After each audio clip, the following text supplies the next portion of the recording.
sundan ulit. Ano naman, masarap siguro yung may ice cream. Yun.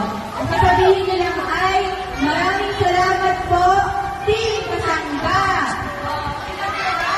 1, 2,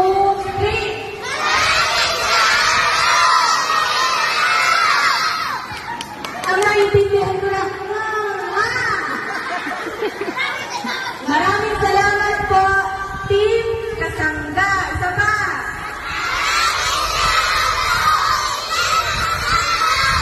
Yay! Palakpa! So, ayan. Maraming salamat po sa nagpa-feeding program sa Team Kasangga. Balik na ulit yung sa upuan nyo. At di pa naman tayo nakaka-uwi maulan.